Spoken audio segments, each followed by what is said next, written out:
Muy bien, continuamos en Tiempo Nacional hasta las 21. Vamos a dar comienzo a esta parte del programa del día martes. Vamos a comenzar con la historia argentina, aunque hoy el programa ya lo empezamos hablando de historia argentina y hoy vamos a tocar otro tema.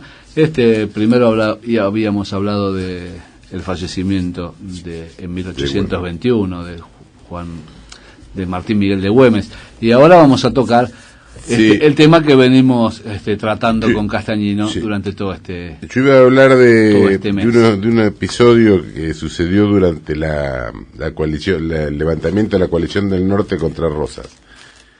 La Madrid había estado exiliado en Uruguay y hizo todo lo posible por reconciliarse con Rosas. Le mandaba cartas, le mandó varias cartas que Rosas no le contestó, y en definitiva la Madrid viaja a Buenos Aires y empieza a presentarse en las reuniones sociales que organizaba la mujer de Rosas o Manuelita, y bueno, a hacer vivas a Rosas y a cantar Vidalita a favor de Rosas.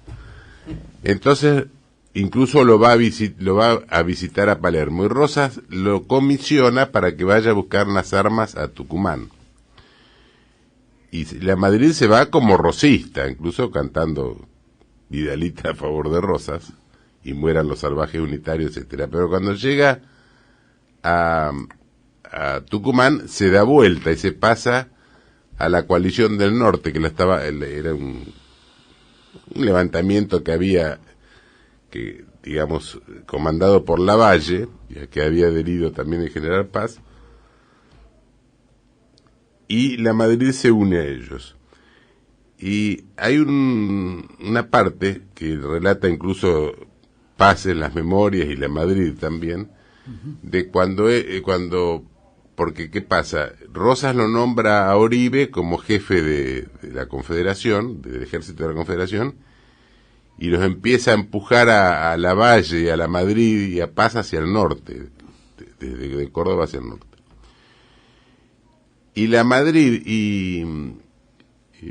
va a tomar el gobierno de Mendoza, y también va a Lavalle. Y hay un tramo ahí que tienen que cruzar, que es un desierto, que son como 40 leguas, que es prácticamente un salitral, y que es una travesía muy difícil de pasar. Entonces se producen unos episodios ahí muy trágicos, digamos, ¿no? Incluso hay peleas y casi hasta cuchilladas entre la gente, porque llegaban a pozos de agua, las tropas de Lavalle dice que era un desorden total, y la Madrid, por ejemplo, llegaba a los pozos de agua y resulta que habían tirado las bolsas con que sacaban el agua adentro, los animales, y dice que era un despiole terrible, y que desperdiciaban el poco agua que había. Y entonces ahí relatan, la gente iba prácticamente media desnuda y descalza, digamos, con hambre, y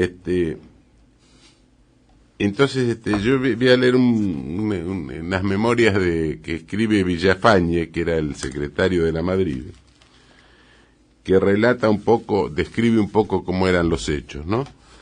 Dice Villafañe: lo curioso es que aquella tarde marchábamos a pie al frente de la columna, el general y yo, llevando a la brida, al general la Madrid, ¿no? Llevando a la brida nuestros caballos. De vez en cuando a nuestras espaldas gritos como o sea, la tropa, ¿no? Iba gritando: hambre, hambre, empanadas, arroz con leche, ricos matambres, carne con cuero. Dice, evocábamos esas imágenes y otras semejantes como quien insultara al dolor con marcado despecho. Confieso que en mi alma iba traspasada y que llegué a temer que aparecieran de repente un sálvese quien pueda. El general caminaba silencioso y triste. Quise saber lo que por él pasaba y me aventuré a dirigirle estas palabras: ¿dónde estaba usted, general, cuando se dio la batalla de Ayacucho? Después de un momento que se prolongó demasiado, me contestó: déjeme por ahora, estoy componiendo una vidalita. Al oír esta salida, se me ocurrió un extraño pensamiento. ¿Es el general o yo que estoy loco? Cuando uno de los oficiales al servicio de nuestras partidas avanzadas se presentó, pidió que se le escuchara una palabra aparte. ¿Qué ocurre?, dijo la Madrid, a lo que le contestó: la división que partió con el general Hacha ha desaparecido. Sí, señor, se han salvado apenas 30 o 40 hombres que he hecho detener en la vanguardia. La Madrid siguió componiendo vidalitas. Ahora, la Madrid era un tipo, tenía esas locuras, era medio de las vidalitas y todo. Sí, con un, si lo mirás por un solo ojo. Bueno, pero tenía, en cierta forma tenía cierta, no sé si disciplina, muy valiente, era un loco de la guerra, pero sí, además... Un tipo muy audaz, pero muy... Sí, pero lo que sí tenía, que respetaba a la tropa, incluso hasta le daba él ejemplo. Él iba en la marcha, incluso cuando cruzaron esa travesía, él iba a pie llevando al caballo de la rienda, y arriba del caballo de él iba un enfermo.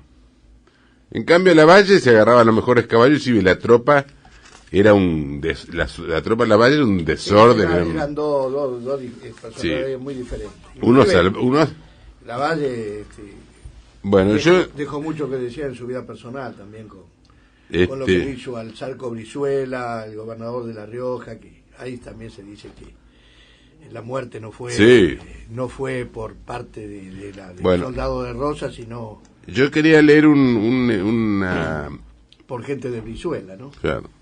Yo quería leer un párrafo de las Memorias de la Madrid que habla precisamente de la actitud de la Valle y de la tropa de la Valle con los habitantes de los lugares donde iban pasando.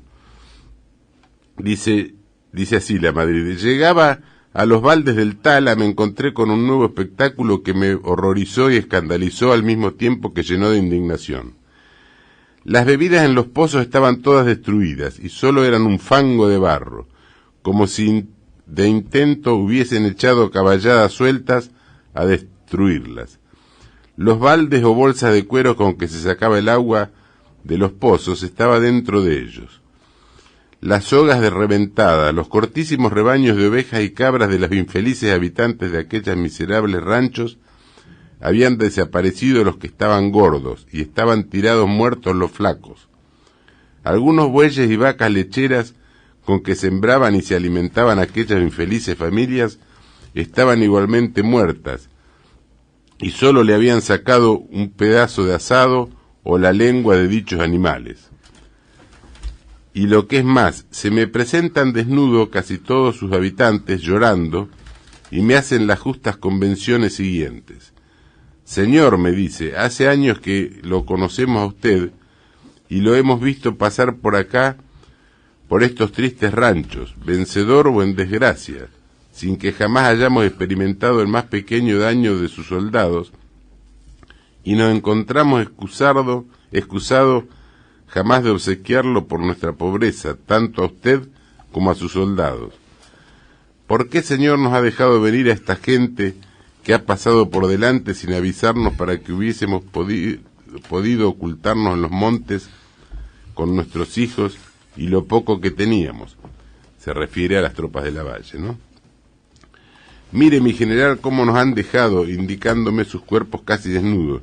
Vea usted el único medio de nuestra subsistencia. Y me señalaban sus rebaños, su yunta de bueyes, sus vacas lecheras muertas. Si todo esto lo hubiéramos hecho porque nosotros nos hubiéramos negado a proporcionarle lo que nos hubiesen pedido, no nos quejaríamos, señor.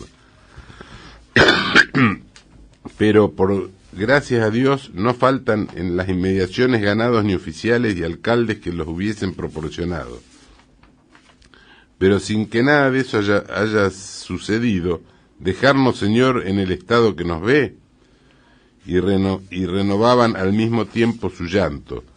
Podrán calcular cuál afligido quedaría yo, dice la Madrid, de tantas justas como tocantes con reconvenciones, y mucho más desde que desde que habían visto a mis propios ojos, lo sucedido en toda la provincia de Córdoba y en el paso de esta penosa travesía. O sea que era una horda de salvajes lo que iban con la valle, destruyendo y robando todo, ¿no? Así que bueno... no lo dice la gente rosa, lo dice lo mismo. No, ellos mismos lo dicen. Sí. Porque la Madrid era del bando unitario. Sí, inclusive la Madrid también, para que se sorprenda la Madrid, sí. No se olvide que la Madrid tuvo engrillada a la madre de Quiroga por el solo hecho de ser la madre de Quiroga. Una anciana ya entrada en años, la engrilló y la tuvo... Sí. Y le robó todo lo que tenía, así que... no era ningún santo como para horrorizarse de la valle. Incluso hay un episodio cuando que la Madrid manda uno a revisar la casa de Quiroga y le dice que se fije arriba del alero, en la viga del alero. Sí. Y le dice incluso le recomienda, dice, y apárteme unas monedas de oro porque de alguna forma tenemos que cobrar nuestros servicios a la patria. Patriotas hubo siempre. Era un vudú de aquel entonces. Vamos a escuchar, oyentes, este fue el micro de Historia Argentina de Leonardo Castañino.